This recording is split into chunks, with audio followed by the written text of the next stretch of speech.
तुर पार्वती पिता महादेवा, माता तुर पार्वती पिता महादेवा। गौरी के लाल गजानन गणपति देवा, गौरी के लाल गजानन गणपति देवा।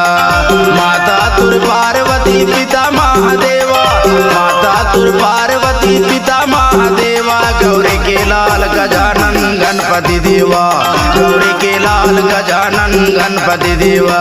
गिरजा के लाल गजानन गणपति देवा, गौरी के लाल गजानन गणपति देवा।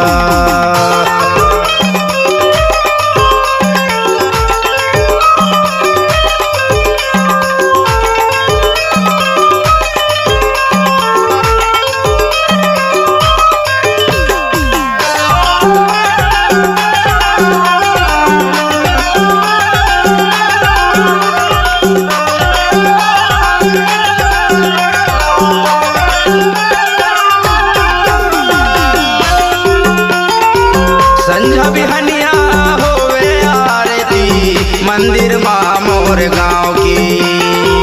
कोनो मंगल काम के पहले पूजा करे तोर नाव की। माता तुर पार्वती पिता महादेवा, माता तुर पार्वती पिता महादेवा। गौरी के लाल गजानन गणपति देवा, गौरी के लाल गजानन गणपति देवा। गिरजा के लाल गजानन गणपति देवा, गौरी के लाल गजानन गणपति देवा।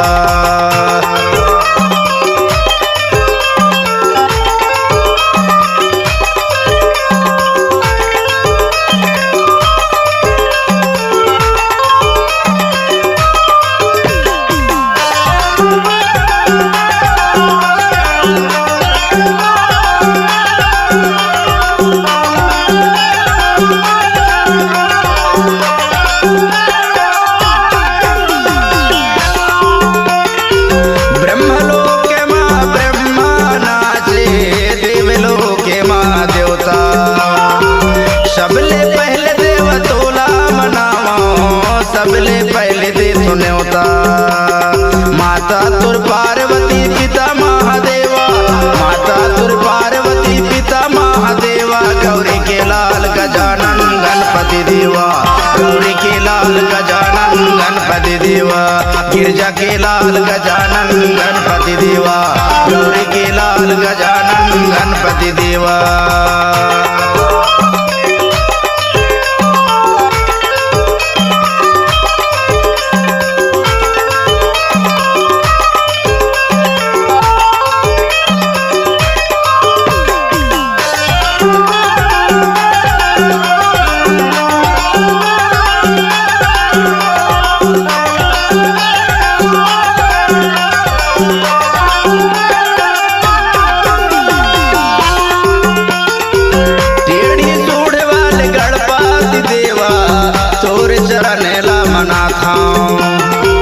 पार लगा दे कृष्णा भगतला, देवा तोर जस लगा था।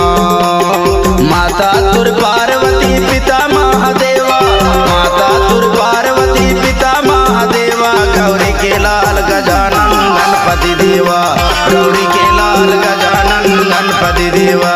गिरजा के लाल गजानन गणपति देवा, गौरी के लाल गजानन गणपति देवा।